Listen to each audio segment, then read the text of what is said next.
But Yeah, where's okay. the Twitch? Well, we had to. So, you know what? I'd had everything set up for 3 people, and then so I gotta fix. I just need 2 seconds. I gotta fix the screen and stuff. Tell Songdy to jump in out of nowhere. It'd be funny. Tell Songdy to jump in out of nowhere. It'd be funny. Songdy or Sarah Loke in here. Oh, do you have your headphones? Yeah, they're right here. Taryn says there's no sound on Facebook or Twitch. I had us muted while we were. Oh, I'm probably too loud. No, it's good. I had us muted while we figure stuff out. I'm sure people did not want to hear all that. Be like, Clickety clack clack clack clack clack. clickety clack clack clack clack clack. Dun, dun, dun, dun, dun. Hey, well, you know what? You're a little loud. I don't know how to fix that. Nah, it's probably on my end. Jerry, could you say something real quick? Hi, my name is Jerry, and I like to be wild. Alright. Yeah, I'll take you down. A little tad. Skip it. Oh, that was me trying to be quiet, too. That's not good. What in the... Oh, man. Why does it keep sounding out of my Twitch? It could be that it doesn't like you. Man, why did you sound like my uncle just now? Because I exude uncle energy. Don't you know? Uncle Kenny. Yeah. There we go. Thank you, Taryn. Our wonderful editor looking out for us. Hey. Jerry, your other ear loop. Have to. I had it out of my ear. No, I had it out of my ear so I could like hear the kids in case they like freak out. Gotcha. But then it picks it up. Oh, that's weird. Yeah. Oh, because it's way down there. My bad. I took that one out. I'll take this one out instead. Let's see. Much better. Yep. That's great. Yeah, because it's over here. I forgot. Yeah. Sweet. All right, folks. We have a lot to get into. Steve's not going to be with us tonight. He had a little emergency, but gosh, I was so close to having some awesome graphics ready for y'all, and I can't get them in quick enough. So I'm not going to mess up the video, or I don't want to mess up the video. So we'll just talk it out. I promise you, there's going to be more. This thing is going to continue to get more and more polished. So just stay with us. Yeah, we're working on it. Working on it. Working 9 to 5. See, that's why I be loud. You can't have two black people getting on here. I mean, I can come in here with a bass guitar one day if you want. Maybe. Oh my gosh, that'd be so crazy. Just like play bass riffs every time we have a transition. Boom, boom, boom. Next up, no. Boom, boom, boom, boom. Or like we talk about Pokemon, so I start playing the Pokemon theme. Boom, boom, boom, boom, boom, boom, boom, boom, boom, boom, boom, boom, boom. This is an idea. It'll probably get us sued, but no, it'd be probably covered under parody law or under fair use. Only if I'd have to like change keys and do all sorts of other weird things to make that fall under that rule. Well, folks, hey, it's State and Nerd Union. I already gave you a little bit of technical things going on there, but we are ready to go. This week, it's a major sales week in the U.S. with Amazon Prime Days coming up tomorrow and Wednesday, and Walmart and GameStop launching their counter sale, so we'll be talking about that. There's a ton of releases tomorrow, like the Oculus Quest 2, which I have pre-ordered and I'm excited to talk about and get into, with bunches and bunches of movie news from Marvel and gaming alike. So we're going to get all that started right now. Last week, we talked about Steve. For those of you who don't know who Steve is, he's basically Emmett from the Lego movie, but in video game form. That's a great description, Jerry. And actually, before I get going too far, how are you doing? How is everybody? That's you, Jerry. How are you doing? You're talking to like the people listening. My bad. Okay. I mean, I'm gonna ask them that too. It's been a rough week, man. I'm not gonna lie. It's been rough. Found out a friend of mine has coronavirus. My AC went out. Oof. So I got some. Yeah. We got some stuff going on. That's a lot going on. Yeah, I hope your friend gets better. Hopefully it's not. Hopefully the symptoms don't get too bad. But we were talking about that a little bit offline. So good thoughts and wishes towards them. Yeah. Well, I'll keep you posted on how that's going. Let's see, Terrence. I thought that was a question for. Yeah, I'm dumb sometimes. Okay, leave me alone. Yeah, we be trying to show some love on you. All right. How are you, Kenneth? I'm home. So you all saw me record from my parents' house during the Commandership show last week. So I'm back to the familiar backdrop. So actually, this is going to change a little bit. So be prepared. I'm doing some changes to this room. It will be, I'll at least have all the furniture and use it in some form or fashion for the new setup. And then when I get my new house, you'll see it more fleshed out. So version 2. I guess maybe not even 1.0 because it's not where I wanted it. But that's what I'm excited about this week. I'm going to be putting furniture together. And whenever I get to a new spot, I just imagine what it's going to look like. That'll be better. But hopefully you get to see that this weekend. Mm-hmm. Yeah, Sharon, it's a rough life, like, for real. It's going to be expensive, but I think we'll be all right with it. Oof, yeah. Ice, ugh. Blah. I feel like every new house I go into, it's like clockwork. They're like, yeah, well, it's a new unit. It's like, not with me. Something's going to happen. It's a new unit. Is it, though? It's like, did someone steal a pipe off of it? Maybe the unit's not on the bright side. On the bright side of that, the electric bill will go down, like, a lot, so. Hey. And you're in Tennessee, so you're about to get to the weird weather spot anyway. You know, you're not going to, like, if our air went out here, I'd be like, oh, okay, it's going to be cold coming up. You know, but if it was like the heat that just went out, you know, I'm gonna need that here in like a week or two. Well, it's going to be like snowing next week, right? Man, Twitch is doing some weird things today. This ain't Denver. All right. Might be. Just kidding. So we talked about Steve last week, the new Minecraft character. And you said he was like Emmett from Lego Movie. I agree with that. That's a great description.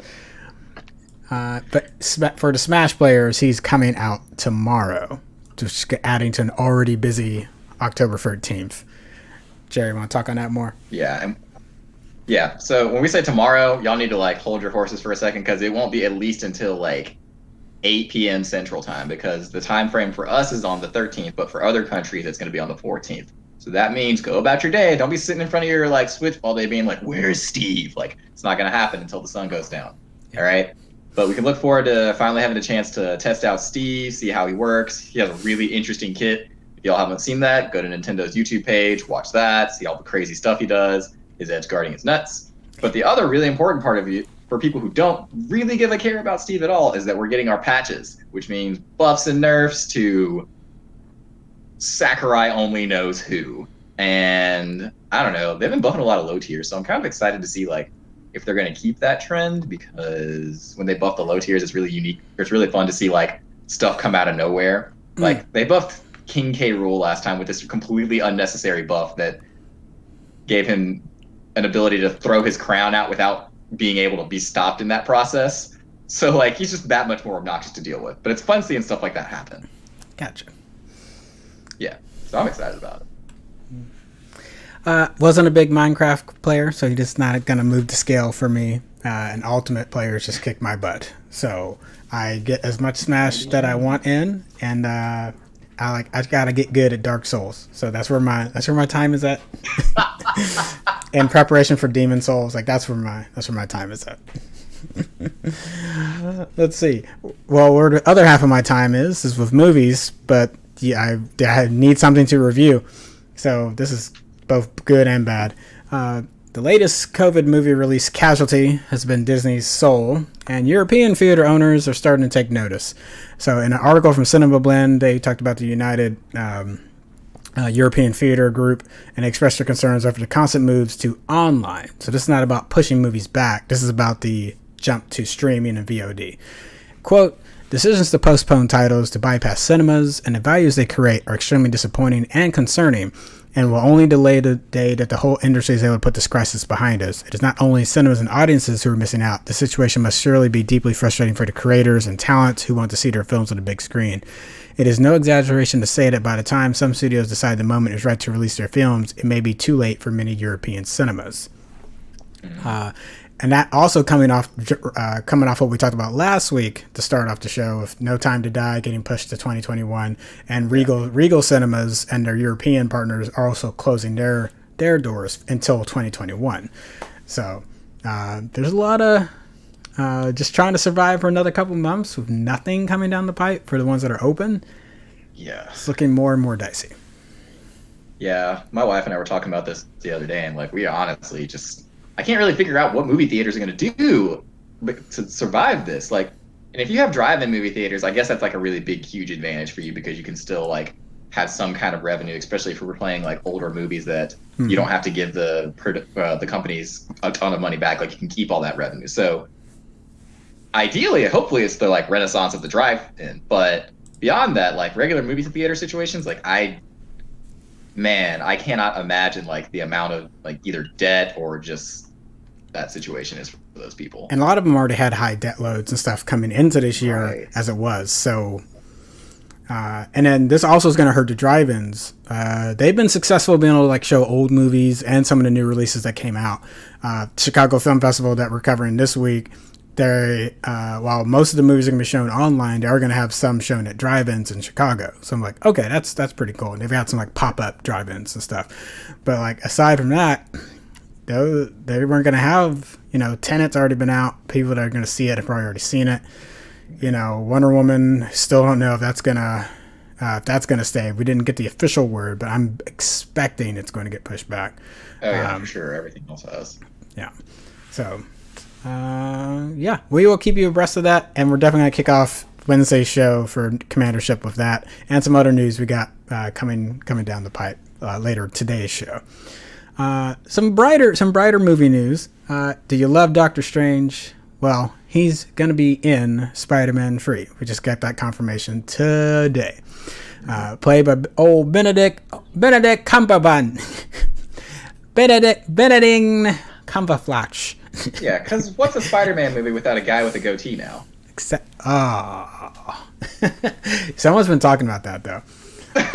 There's a good article on it's either Screen Rant or Cinema Blend about I didn't know that. They were disappointed that because so actually Benedict Cumberbatch, I was just playing with his name. That was it's not to disparage him. There's this whole Jimmy Fallon sketch where they like try to put different names of him. Yeah, I've seen that. It's hilarious. Yeah. But this article is basically articulating like Spidey is a loner, like, and he's not like Ghost Rider alone, kind of, like Daredevil kind of alone. It's like it's not that he can't occasionally have help, but the idea of him having like a steady mentor is a little. Yeah, I mean, it's kind of like Uncle Ben was supposed to be the one that passed on these lessons to him, and his life is the expression of Uncle Ben's lessons, something that comes back up all the time. So you got the big quote, with great power comes great responsibility, but there's other Uncle Ben-isms that come up in the Spider-Man comics. So with him having an active mentor, he kind of gets robbed of those opportunities to display that. Yeah, and it's really interesting because if there was anybody from the comics that I would assume would have been the mentor they would go with, it would have been Cap. Not Tony or Doctor Strange. Like, if anybody's going to physically embody those things that Ben was teaching him, it's Steve. And the fact that they haven't even remotely done that, even with Cap being an old man right now, like, that honestly is a perfect opportunity, right? It's a perfect opportunity to, like, have a role for him continually mentoring Spider-Man in the midst of this. Cast an old Cap. Especially after that scene in Civil War. Cast an old Cap. Connected. Yes, please, Marvel, do it. Jerry, that's brilliant. Yeah. Oh, that's but they're great. not doing it. I don't know why. I get the tech side I get why Tony and Peter would have been, as scientists, would have gotten along. Yes. But like ideology-wise, yeah, you're completely right. Cap was a way better fit. So. Yeah, and just I guess they're going to use Doctor Strange to set up the whole like multiverse of Spider-Man thing. Which I know that I joked about this last week, but it looks like they're actually going that route now. I mean, we keep getting, and some of the places I've nailed down have terrible sourcing. So I don't want to quote like, right. Oh, Andrew Garfield, Tobey Maguire, it's happening. Like, as I keep seeing those, and I'm like, nope, that just doesn't. You don't have. I don't have a name. You didn't even give me that. It's an unverified. Like, okay, so I'm not. Yeah, it's nice to speculate, but we just don't know that. But what we can read right now. Fact number 1, Multiverse of Madness, which is going to be the next Doctor Strange movie. That has been not postponed, but it took a little bit to get the director. Sam Raimi is not going to be the director for that. Interesting. That's intriguing. Number 2. Wait. Before you go to number 2, I want to add something to the Sam Raimi thing. Sam Raimi is continuing the Spider-Man series that he was writing in comic form as well. I did not know that. Has that come out yet, or is that? I don't think it's out yet. They're working on it right now, though, as far as I know. All right. Number 2. Benedict Cumberbatch is going to be filming his Spider-Man scenes before Multiverse. Oh. All right. We talked about this fact last week, but number 3, Evan Peters, who plays Quicksilver from the X-Men movies, is supposed to be showing up in WandaVision. And as you already know, Wanda Maximoff already has reality-bending powers. Fact number 4, Wanda's supposed to be in Multiverse of Madness. Yeah. Just... Something. I don't know what exactly is going to happen, but something's going to happen. Yeah. I know that's vague. I feel like Doctor Strange he may be the tie-in that allows this Spider-Verse thing to happen in live action. If I had to guess, I think that's just the easiest line to draw. Is that okay? If you're gonna bring in that Electro from the Amazing Spider-Man universe, and maybe this movie isn't even what it is. Maybe it's just an Electro versus Spider-Man movie, but it directly sets up the Spider-Verse movie, because that could also be it too. But there's just way too many. You got a TV show that's going to be multiverse. I know it is. It's going to have something for WandaVision. It's in the name, Multiverse of Madness for Doctor Strange, and then you put him in Spider-Man 3.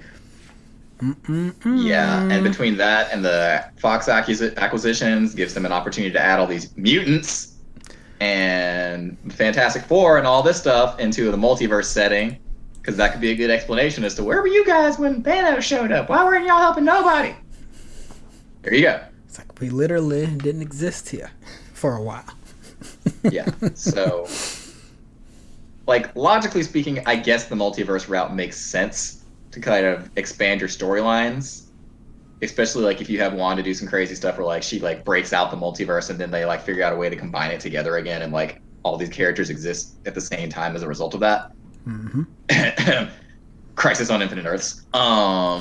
Hey, I'm down for it. Yeah, but it would work, honestly. But I don't really want a Spider-Verse movie right now. Like, just do your thing. Jerry. Like, if you take a single ounce of attention away from Miles Morales, I will find you. Oh, no. I think this is literally... Okay. So, 1, they should not call it Spider-Verse, just to not confuse people for the animated. But 2, right. it should effectively be a Spider-Verse movie that's live action, but we just don't call it Spider-Verse. The multiverse is what allowed this to happen, but we're going to call it something else, so that we get Toby and Andrew back, and also can play in some other people that I wouldn't be mad if we got a Willem Dafoe Green Goblin somehow, because I don't care what people say. Yeah, as campy as he was, his man. Yeah, he was like the perfect kind of crazy for that. Yeah. So gosh, just throw. Oh gosh, the blender that could happen with that movie. Don't give us Topher Grace Venom. No, that's no. No. We got Tom Hardy. We can stick with that. Yeah, I'm okay with that. I have some thoughts on the Venom movie, but I'd still prefer Tom Hardy. So easiest check mark we ever had to do. All right. Okay. another shot at Amazon. This is gonna be so easy. This show. We'll just keep the hits coming. If you were excited for their game Crucible, it's officially been canceled. Amazon's game as a service attempt with Crucible has officially stopped development after releasing officially and being poorly reviewed since moving back into a closed beta. So, Jared, did you have any desire to jump into the Crucible? I mean, like, in the sense of, okay, Amazon's going to do something to compete with Fortnite. Like, that's good because they need, like, competition that's actually good. But Amazon ain't doing it. If anything, like, the only other huge free MMO game is Genshin Impact right now. But they're not even the same realm of game. So, I know, it's so good. I love it so much, but I'm going to calm down about it today. But if anything, it would be that. But that's not the same kind of game. Like, I didn't really have a chance to play Crucible. Like, I heard about it, and I was like, oh, okay, let me go check this out. And then it was gone. I was like, okay, bye. Basically. Yeah, so, I don't know. Amazon does a lot, but video game development is so far off of your wheelhouse. Like, just let's let it slide. This feels like it's in that territory of, like, the Walmart GameStop exclusive games that were happening there for a little bit, where they're like paying for a studio to pump a game out that would be exclusive to them. And you know what's surprising is Amazon ought to have the infrastructure to actually knock this out of the park, and they just didn't do it. Yeah. I mean, I don't know whether they just didn't understand gamers. Yeah, exactly. On the same page. Oh. All right. Something me and Tom are going to talk about in more detail on Wednesday is the recent Gal Gadot and Patty Jenkins Cleopatra movie that got greenlighted. It's a project they've been working on together. Gal Gadot being the going to play the titular Egyptian queen. Patty Jenkins directing. They've already worked together on 2 Wonder Woman movies. So the most recent one, Wonder Woman 1984. And predictably, it's already gotten a lot of criticism for potentially whitewashing the role. Now, things we're going to dive into more. There could be some colorism that's happening here, for sure, because Cleopatra is probably darker than Gal Gadot is. So that's not I don't think anyone that's making that criticism is wrong.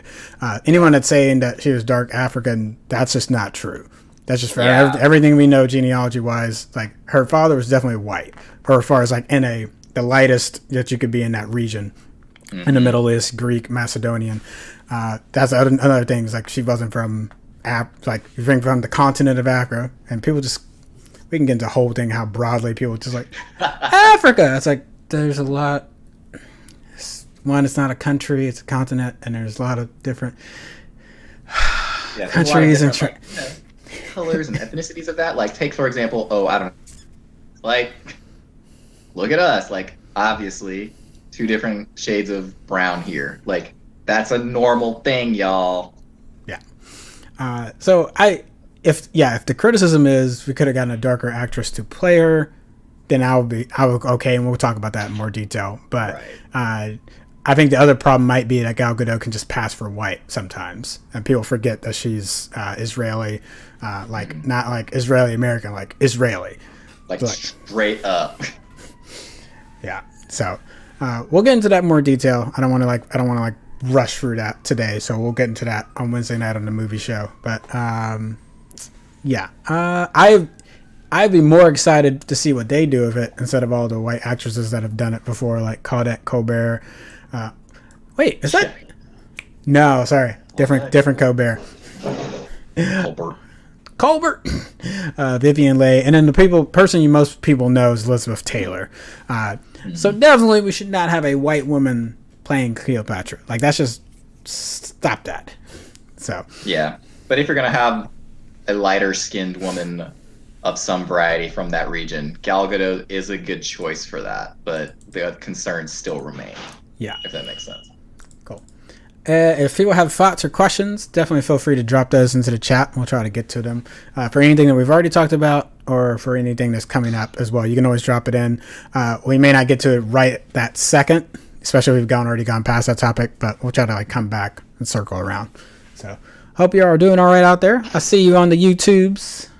We got listeners on all 3 platforms tonight. That's exciting. Yeah, it is exciting. We're working on it. Karen made a good point about the whole J.K. Simmons as J. Jonah Jameson. That was probably one of the highlights. I was really excited about that. Like, because awesome. Had no idea, hadn't heard anything about that. They kept that. He was just like, you need to make sure you stay for the last scene. I'm like, okay, what's gonna happen? Then he popped up, and was like, yeah. Such a nice touch. So good, and bravo for being able to keep that mostly under wraps. I'm sure there might have been some people that found out about it, but that did not come for any of my circles until I watched it. So also as a reviewer, that's just fun when you can get me. I like getting got like that. That's good. Exactly. All right. Something that's a little sad, made me upset last week. You can't go around throwing punches on Rick Moranis. All right. It's Rick Moranis. Why would you punch Rick? First of all, how do you not know who he is? Second of all, why would you punch of any actor that's ever existed, Rick Moranis? Yeah. Now, if it turns out I found out he's an asshole secretly that I didn't know about, that's a different thing. Like I posted a photo of Jeff Goldblum this week where he recreated his classic half shirtless shot from Jurassic Park, the original movie, and so when people bring up some stories that I'm gonna have to now investigate. So like that's a different ballpark. Although I will say that photo was chef's kiss. Yeah, immaculate. We'll break that news down if we find out more information because if we do, we're gonna get a lot of flack. Yeah. For the New Yorkers though, the NYPD is offering a reward for any tips on who assaulted Rick Moranis, and I have feelings about police. We can get to that another time. But for the old Rick Moranis, if you know something, tell somebody. Snitch. That's disrespectful. How you gonna do that to Key Master? Huh? How you gonna do that to the Key Master? Man, this man quit acting just so he could be a good family man. Like, come on. Like he finally comes back out with I was about to say Jeremy Renner, Ryan Reynolds, and like I wouldn't be surprised if he's like, you know what, I don't need this heat. I'm going back. Going back to my house. Great. I'm leaving. Bye. Yeah. Cool. Something that's gonna blow Jerry's socks off, and I'm sure he's very excited for. And while it's not a Green Lantern movie, we'll take this. So HBO Max has greenlighted a 10-episode, 1-hour-long episodes apiece Green Lantern series, or basically the Green Lantern Corps series that will be produced by Seth Grahame-Smith and Mark Guggenheim, Greg Berlanti, Jeff Johns, Sarah Slater, and David Madden will also be like executive producers on that. So I know Jeff Johns is not the only executive producer, but he's definitely high on my list for that, to make sure it gets taken care of. Cool. Jared, you wanna take it from there?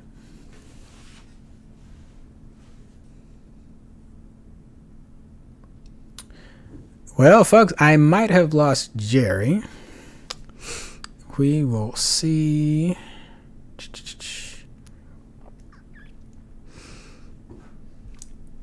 Hopefully it's not on my end. All right, can everybody still see us out there? And if not, what we'll do, we'll switch to this for a second. We'll switch views and just wait until Jerry can rejoin us.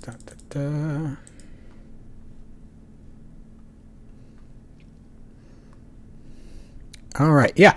Well, I'll keep going solo for a bit until figure out what happened with Jerry. All right. So yeah, Jerry's actually what we'll do for Jerry, since I know he really wants to talk about Green Lantern Corps, is I'll move on and get to talking about some of the other news topics. So Nintendo, if you currently play on a Switch in Japan, they're going to be reducing the Joy-Con cost for you. Why would we even bring that up? Well, if they reduce a cost in Japan, it might result in a cost drop down the line. The only thing here is that the Joy-Cons in Japan were already pretty high.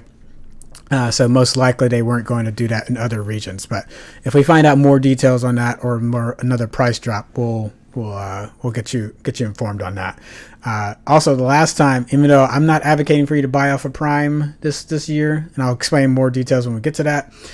If the Japan Joy-Cons are going down in cost, they might pass that discount savings on to you online in some of these other sales that are happening this week. So definitely go check out GameStop and Walmart for those.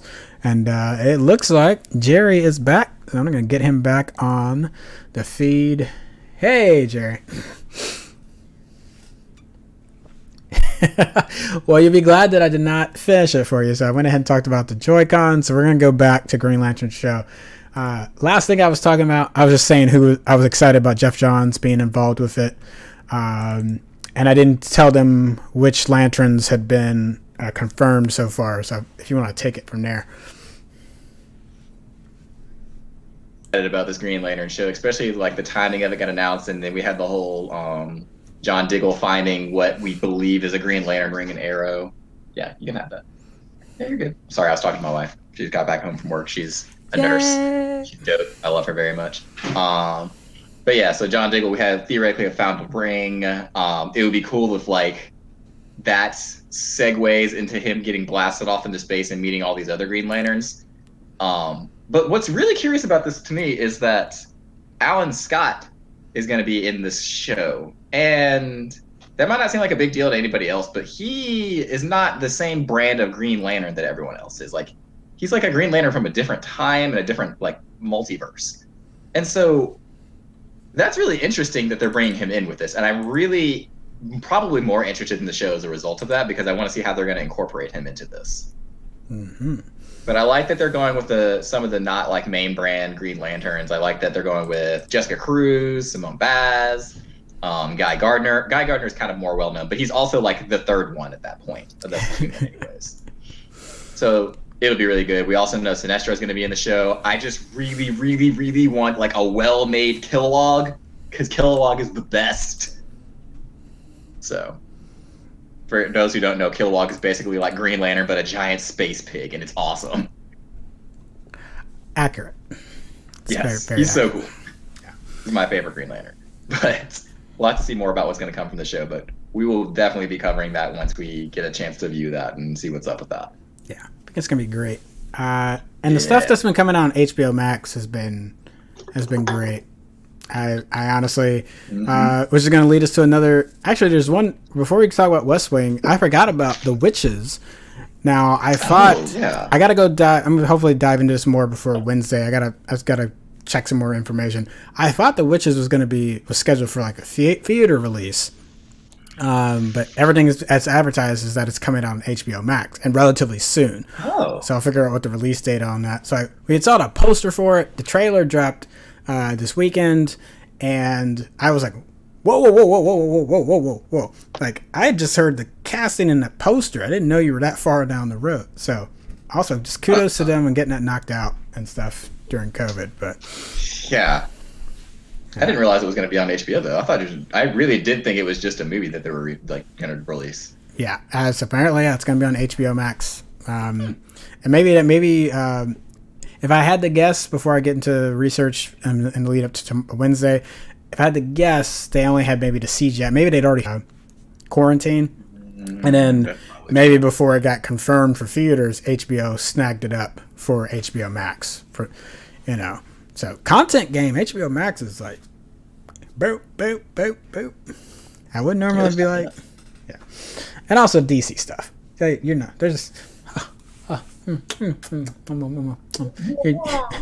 was like, is DC Universe gonna die? It's like, well, if you like HBO Max. I'm like, seriously. And we don't get paid. We don't get paid for that. Not yet. We wish, but we don't. So HBO, if you're listening and you want us to plug your service, you've won us over quite a bit with that DC Universe. Yes, we're shilling, folks. We broke. It's 2020. We need money, man. The last HBO plug that we'll make. We'd heard rumors of a West Wing special that was going to be coming this year, and it got talked about a lot during the quarantine. So they've gotten a lot of the cast back together. As you know, the previous person that played the chief of staff for the Bartlett administration in the show, Leo McGarry, was played by the late John Spencer. So Sterling K. Brown, hey, he's also a St. Louis native. Hey. I'm not a St. Louis native. Nashville native. I just live in St. Louis now. Let me clarify. All right, but they got most of the West Wing crew back to film this staged live stage adaptation of a West Wing episode. Specifically, did not put the episode title in there. I apologize, folks. It's a season 3 episode. And yeah, most of the cast is back, along with some special guests like First Lady Michelle Obama, Lin-Manuel Miranda, Samuel Jackson, and also Elizabeth Moss, who originally played Bartlett's daughter. But I don't know if she's going to be back to play Zoe. She might be playing something else in the stage adaptation. So yeah. I didn't realize it was going to be an adaptation of the episode. I knew that we had, like, I was listening to the trailer and I was like, I feel like I've heard all this conversation before, but I didn't put together that it was all from the same episode. Well, yeah, so they got to make adjustments for stage. So when I say adapted, yeah, they don't. It's never going to be just a 1-for-1 from the episode. They gotta tweak stuff. Be like, yeah, they got to do the magic. Yeah, because now you need to add in stage directions. Before you could just film that scene and be like, slurp it afterwards. Can't do that. Can't do that on stage. Can't do that. But the fact that they're coming out to do this, we're gonna get political for a minute, y'all. Just bear with us. The fact that they're coming out to do all this says a lot about the importance of this year in this election. And West Wing being a show that was one of the best commentaries I've ever seen on the political processes in our country, for them to be able to re-articulate that in a modern time is, I think, very much needed, especially as a show that was based around the Republican platform that was trying to more or less bridge that divide and get you to look at it from all these different perspectives and whatnot. And I don't know. I'm curious the reactions that people will take to seeing this set in our time period and reproduced. Yeah. Like, I want to see the commentary that comes out of this as a result. Well, you think about a lot of kids that ended up becoming like young staffers and are in key positions today. A lot of them quote the West Wing as being some of their inspiration for that. And then some of the despair they feel also is because the optimism the West Wing gave them, and then running into the actual political process. And while West Wing is accurate as far as the structural things of how it should work, and I would say in a lot of places, there's just some realities that West Wing doesn't touch on that made it hard for some people as they went into that. But it's still a source of hope for a lot of people of like, this is there's still, and West Wing shows a lot of problems too. So I'm not trying to say like it doesn't. It's like, there's stuff they tried, it doesn't work. They're like, man, we got our butts kicked trying to make that thing happen. But it's still more optimistic about, I think we can get this done at the end of the day. And that's a much better place watching that and coming off of that. And I think that would be super beneficial for the staging to happen. So hopefully it sparks that for another generation. I really wish Aaron Sorkin's Newsroom, I wish more people had gotten to see that, because it's for all the misinformation age that we're in. I think it was the perfect show.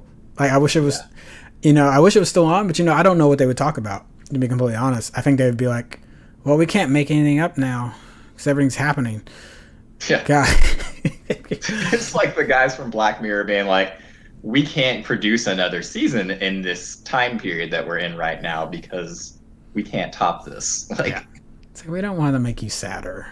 Like, that's the only way we could go, and that ain't what we want to do. That's not what we're trying to do here. Yeah. But yeah, I feel like another season of Newsroom would just be them reporting the news competently and not, like, I guess, scripted. Yeah. I don't know what they would do. That's like, these are the things that are happening in the real world, and it'd be like well researched, but like set in this like universe. Yeah.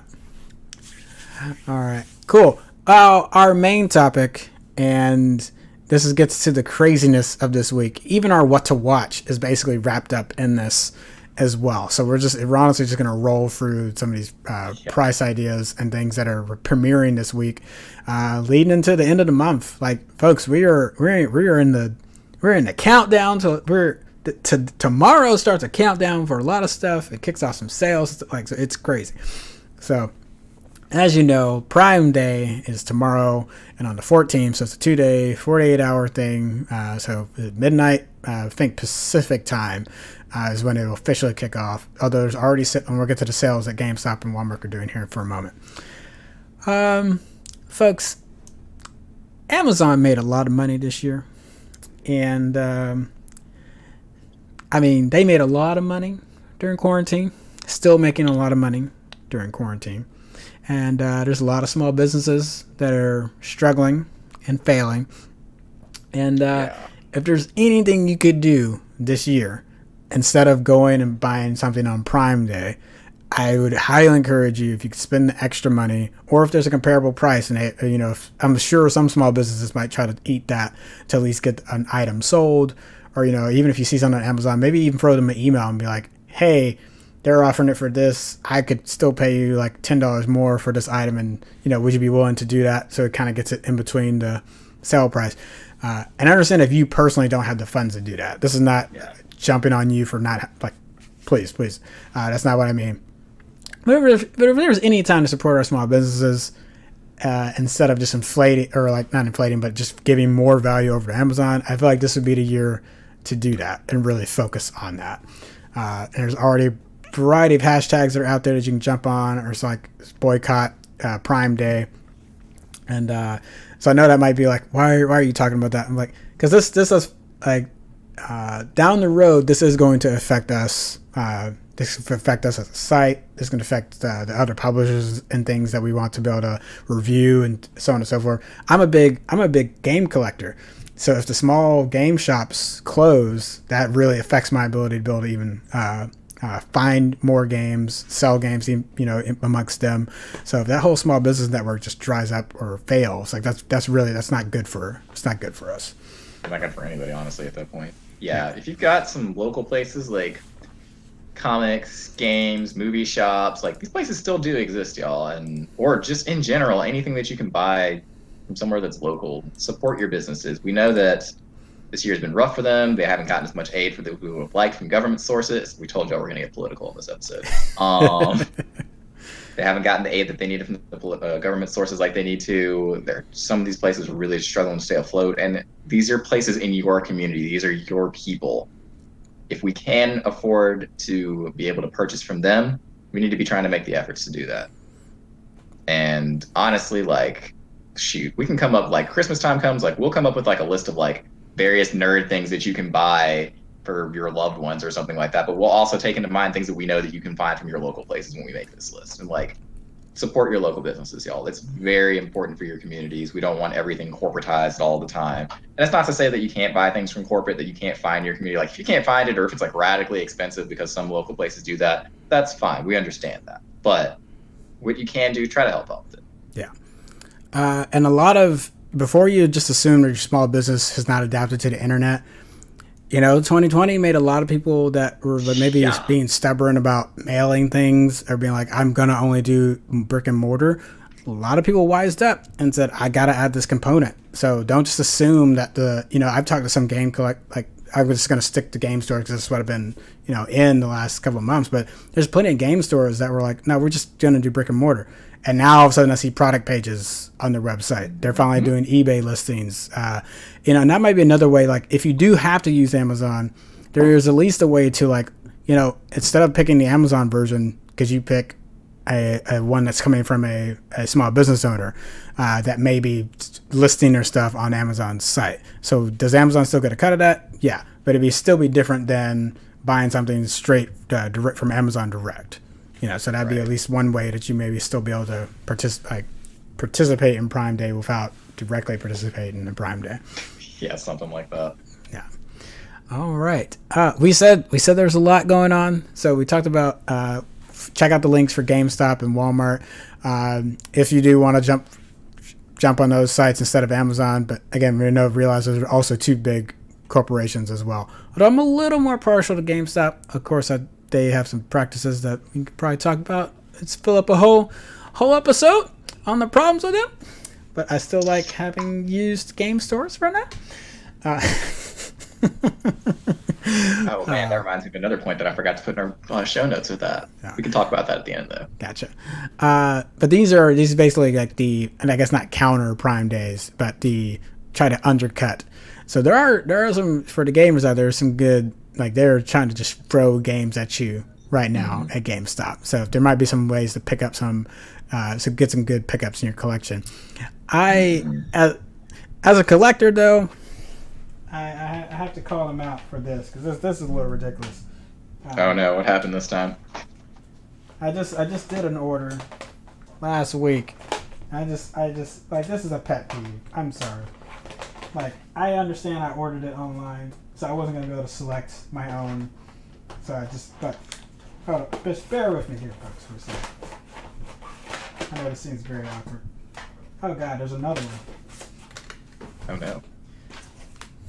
Side note, shout out to whoever is in the Twitch chat and your name is Commander Root. That's amazing. Look at this. Look at all these blank generic ass cases. Oh yeah, they don't give you cases anymore. You didn't know that?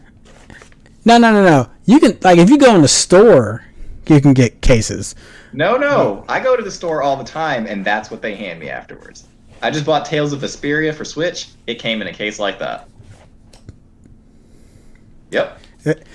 This is a goddamn great tragedy. Okay. All right. Sorry I had to get strong. Sorry I had to bring in the Lords into that.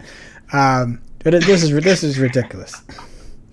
So I understand you're trying to move product. I understand I got heavy discounts on these, but no, because if I had known that was going to be, and there's more coming tomorrow, and I'm suspecting it's going to be another 50-50 with this. So now I got to go down to the FedEx Kinko's and print some glossy paper covers. And you know what I want to understand is, how do some of these have manuals and then they don't have the cover art? Yeah, that's a really good question. Okay, you know what? So, story time, folks. I blame PlayStation for this. And you might be wondering, but Kenneth, PlayStation wasn't the first console to put CDs on their, use CDs as a medium for video gaming. You know, you had like the Sega CD. It was like Atari Jaguar. Like and I'm sure I'm forgetting some other ones. It's like, there's other ones that had CD, you know, Sega Saturn, then Dreamcast and GameCube. So people had CD. What are you talking about? Like, if you remember the second version of the PlayStation, and they hyped it as this portable PlayStation, and they even had that little LCD 4-inch, 5-inch LCD screen that you could attach to it, and you had like a travel car charger on it. You know what happens when you need to get portable? You need to be able to carry your CDs. And what do you do with those CDs? You put them in jewel cases, right? And if you put them in jewel cases, why do I need the manual, or why do I need the case anymore? And people just chuck them. They just chuck them out, all right? And to be fair, I know for other CDs, people were listening to in music, they already had jewel cases. So they're like, but I think PlayStation bridged that gap in people's minds. And then they were like, well, I should do the same thing. No! There's probably a sea of Final Fantasy Tactics manuals floating out there. I just need one to finish this case. And I can't do it because you people have thrown it away, and I don't understand why. Hey, remember how we were talking about you need to ask your friends for help with that stuff? I'm pretty sure I have a Final Fantasy Tactics case over in my cabinet right now.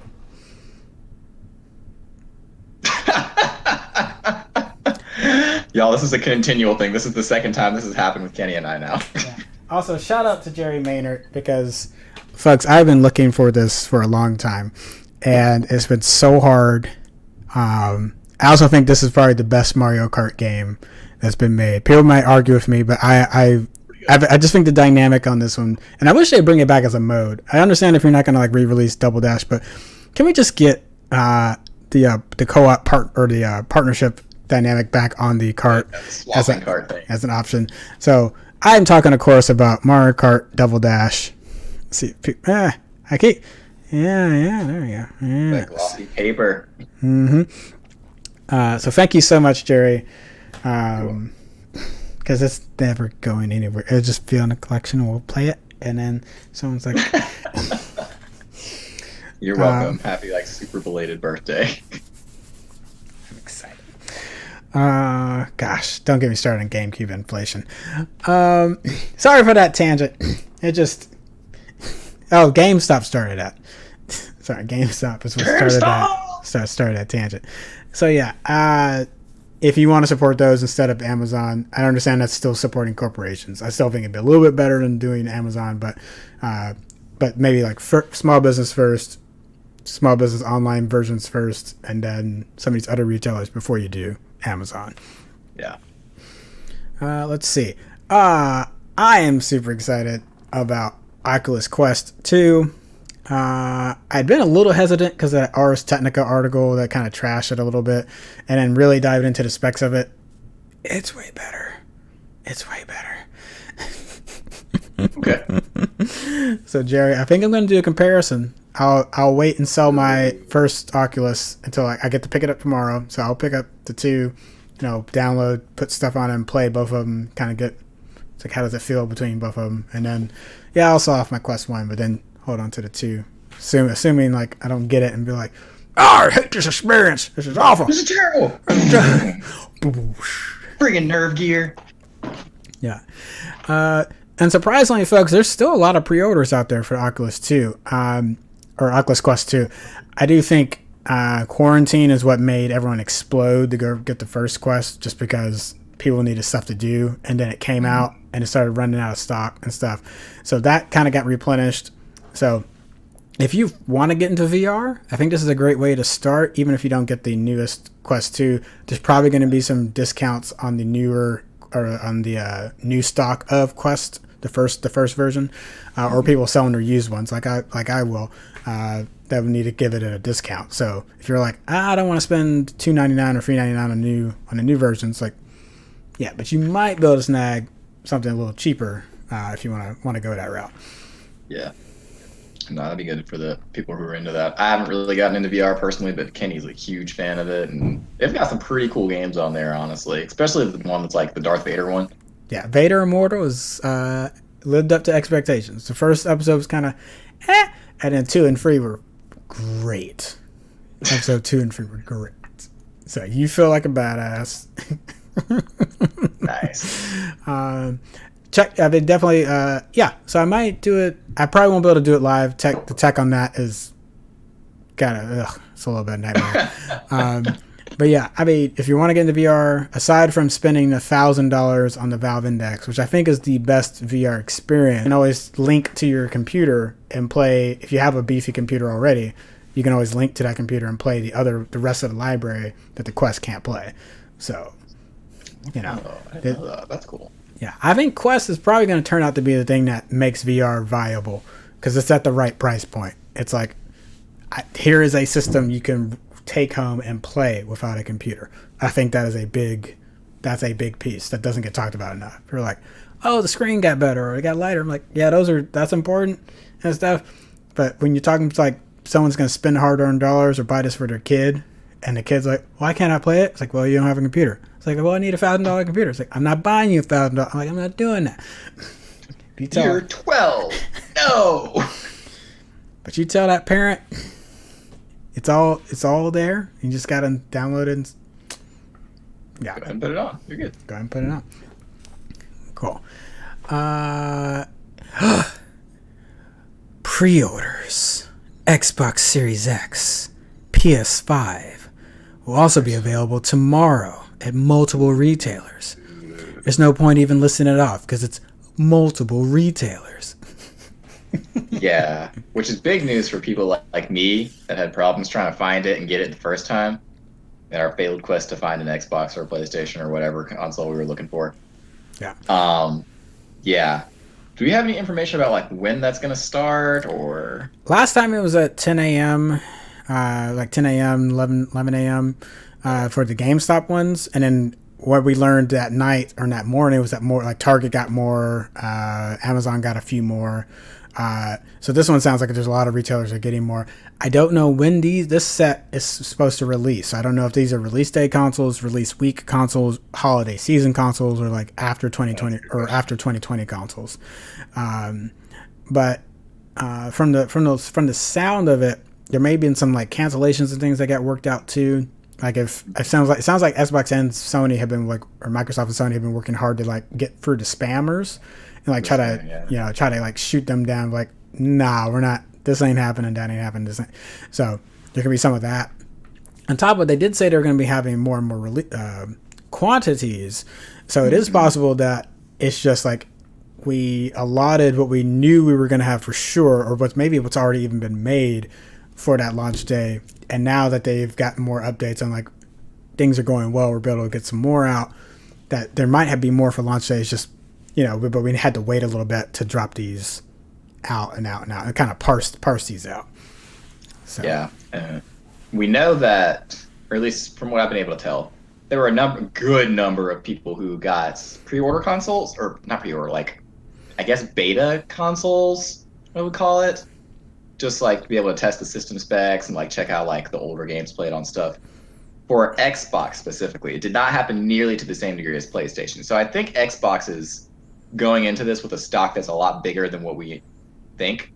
I think they're just kind of playing it safe at the start of it and had a certain amount ready for release, but I think they're able to produce theirs a lot quicker for some reason or another. We have no idea why, but I think they've been trying to stay on top of it a lot more. So we'll have to see how this goes. And then there was so a lot of people have just been saying that there's not as much buzz for Xbox, and I'm like, this must be fanboy flaming back and forth, because I just don't. Probably. Yeah, like based on the pre-orders, like it'd be different if the PS5 had got all the pre-orders were gone, and then there were still Xbox Series X pre-orders. Like, please take these pre-orders. Like, if that's what was going on, that'd be a different story. But they're both equally just crashing websites and getting spammed and like getting $1,000 listings on eBay. Like, I don't know where people are. It's got to be fanboy nonsense. Yeah, that nightmare of a morning would indicate otherwise as far as Xbox versus PlayStation, which one's more popular. It was, when we say that it was within a second that websites were crashed, we're not kidding. I went to various websites, executed within 1 second, and the site had already crashed. Like, it was insane. Yeah, I mean, and honestly, PlayStation, they're like, oh well, Xbox doesn't have anything like console releasing on day one and blah blah. They don't have any big exclusives. Neither does PlayStation. Like, yeah, you can say, oh well, they have these various games. All those games are on PlayStation 4. Like, you don't have to have a PlayStation 5 to play pretty much any of their release day stuff, except for like what is it? So and so's Playroom. I can't remember I forgot its name. The Playroom one though. Yeah. Demon Souls. So Demon Souls, but again, that's. I mean, technically, you could argue you could bust out your PS3 copy. Yeah, so they got Demon Souls and they got what's his face's Playroom, Astro's Playroom. That's what it is. Yeah. But that's it. Like all the other release day titles, I don't have to have a PS5. Because Assassin's Creed's cross-platform, yep. Cyberpunk's cross-platform, Morales. When is that? But then again, that's PS4. You can also do it on PS4. Mm-hmm. So, to your point, I mean, as far as like being able to replace your current console right now, that's going to be great. Everything that you play is going to run and look better on that. And that's what you were talking about, the people that got early access. They've been doing comparison videos. Just like I got to see, apparently, I feel bad for Final Fantasy 15. No, they were showing like Doom Eternal on One X and then Series X. And that was amazing. That was, and already Doom Eternal already is like gorgeous. But then like Final Fantasy 15 looked worse. It actually looked bad. It looked bad on both of those. But I also think the thing that gets lost in that is if some of the sourcing things that they optimize for one system, or like if you optimize it to work on a particular system, like subsequent upgrades to that aren't always going to just make that source look better. Eventually, the source has got to get better as well. So if Final Fantasy 15 was optimized for like PlayStations and Xboxes, and not the Xbox One X or PS4 Pro, just because you throw a Series X on a PS5 at it, that doesn't actually mean anything. I mean, there's still a decent chance that I'm going to go back and play it on Xbox Series X just so I can redo that Leviathan fight, because that was one of the oh my gosh, well, if you haven't played Final Fantasy 15, there's a particular boss fight where you fight Leviathan, and it is one of the greatest boss fights I've ever played in the history of video games. It's so good. I don't like that game, but that boss fight's amazing. You don't like it, Jerry. It's because I played it before they fixed it. And then they didn't offer free fix. They didn't offer all the extra stuff for the people who got it at the start when it was busted. Gotcha. I was really mad about it. All right. Well, we only have so we can get into the what to watch this week because it's also related to what's happening this week. It's a big week for nerds. Yeah. So if you've been watching Lovecraft Country with me, I'm sorry for those recaps. It's probably not going to happen. I've been trying, just been swamped. So if you want to have a chat Sunday night after it airs, definitely love to be. I'll be on Twitter. I could be on the Discord and stuff like that and chat with you. So let me know what you think about the season finale. And yeah, just what everything that's going to happen. I can't even say anything because I'd be ruining other parts. Yeah.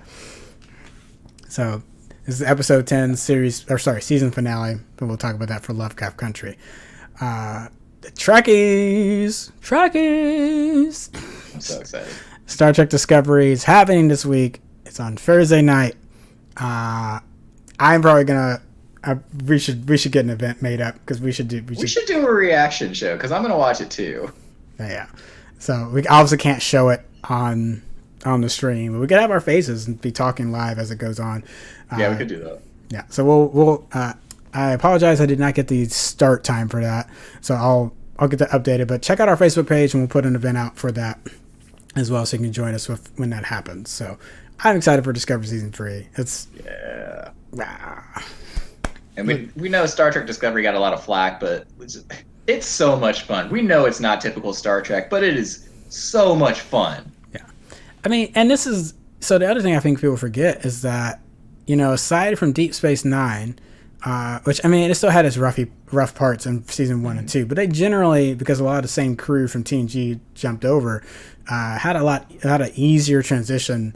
Kind of started off really strong and stayed strong, but we're acting like TNG was perfect in Season 1, and it was not. Yeah, no. We know it turned out great. It got progressively better and better, and Discovery's honestly doing the same thing. Discovery starts off and you're like, what the heck am I watching? And then you start realizing what the heck you're watching. You're like, oh crap. And then Season 2 happens and Captain Pike shows up and it's just everything's an adventure and it's amazing. Season 3, this is the first time we're really getting into uncharted territory with Star Trek in a long time. Yeah. And I think that's hopefully where these kind of touched on that, but not to the same degree that this does. I'm hoping that that's where it will allow these characters to shine. A lot of people have been complaining about continuity things, which are important. I get that. I'm not trying to poo-poo it and say like, how dare you care about continuity? If there's something egregious happening that you're like, that shouldn't be able to happen. Like, I get it. I understand that. So I think the biggest thing I liked from Season 2 was we know we had some issues in the first one. So we gotta clean that up and get these characters into a good spot so that we can move on. And I think that's where Season 3 is like primed to just you don't have the connection from the other shows. Like you kind of made a clean break. So you're in this effectively in a bubble, and you develop these characters really well over Season 2 to get them ready for this. So it's like the world is your oyster. So as long as you continue those great character developments and let them trek in this new Trek world. Like, it should be a slam dunk. Oh, yeah. And I'm honestly really interested to see, like, how is their technology going to play out in this? Because when you look at the Abrams verse, you see the difference in technology just from the time period of when Spock is an old man to when he was young. You see how easily Nero comes in and just rips to shreds all the ships. And he doesn't even have, like, a battleship per se. Like, he's got a mining ship, and he does all this. Yeah. Like, and we're going, like, what, 1,000 years into the future now? Like, what is this going to be like? It's a good question. Yeah. Which is funny. People forget that. And it's like, yeah, you're right. Nero's ship was not. It just happened to be a really good mining ship, but it wasn't. We don't even know that. That would be funny, too. Nero's could be like, actually, this is a really crappy mining ship. It should have had 4 lasers on it to burrow into it. But we see the huge technology difference that they made just in that time period. And yes, none of the other ships that were developed had a spore drive, which is a pretty dope thing. But as far anything beyond that, I'm really curious to see how they're going to adapt to that kind of technology in the future, or if everything has just gotten so dystopian that there is no technology. So we don't know. It's got some grunge. I definitely noticed there's a gray tint over this season. Yeah, nobody knows what's going on, and I think that's for the best, honestly. Yeah. All right. So yeah, folks, we'll be doing that Thursday night live reactions. We're gonna get into it. It's gonna be fun, and maybe we'll all roll our eyes together if it turns out to not be great. Hopefully, the West Wing live is at a different. Hopefully, it's at a different time because that's also on October 15th. Oh. I told you all this week was crazy. This week is tough. Yeah. So yeah, we'll try to figure it out. What if we like come back and we do like a State of the Nerd Union Part 2 this week because there's that much happening? I'd be cool with that. Yeah, maybe we'll do that. We'll see what it comes up with. Because we got like what? We got all these shows coming out. I'm gonna want to talk about all the stuff with Smash Brothers and all the changes that are happening to the meta as a result of that because that's a huge deal. The post Prime Day, all this stuff. So we'll see what happens. We'll probably have some information about like how crazy things get with the pre-orders for the consoles too. Yeah. So yeah, last little plugs. We talked about some movies today. Me and Tom always go deeper dive into that on Wednesday, and there'll be some other movie things we need to cover. Plus, we might get some more information later this week. I got some set photos from Batman I need to go through. So apparently, we got some shots of the new Selena Kyle in action and a new Carmine Falcone. So I'll be really interested to see what's going on in the Batman production. So that's Commander Ship Show every Wednesday night at 8 p.m. Central. So you can watch us here on Twitch, YouTube, and on Facebook Live. And as always, with me and Jerry and our absent partner, Steve. Steve has some things. Where's Steve? Steve has some. Steve's going to show up tomorrow on the... that's what happened. He's getting turned into that Steve on... He's transforming into his true form. I'm trying to talk Steve into talking about Steve from Smash Bros. With me tomorrow, but we'll see how it goes. Yeah, he's probably going to be mad. Yeah. Jerry, do you have a new article coming out? I do. It's going to be about a game called Against the Moon, which is kind of this tactical RPG, but it's also a card game style with resource management. It's a really unique blend. So check that out tomorrow. We'll have it on the site in the morning. And then there'll be another article covering Genshin Impact because I'm obsessed with it. And that's all I've got for the next couple weeks as far as articles go until Crown Tundra comes out. Yeah. And folks, the articles, you probably should start seeing those trickle back out. So we're trying to balance out our video content of our articles as well. So we know the site's been a little barren is putting it nicely.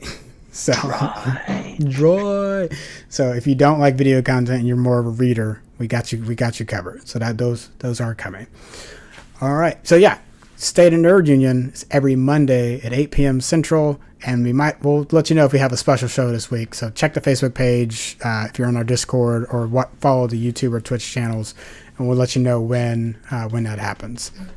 Maybe we'll also throw the Oculus Quest 2 unboxing on there. Ooh.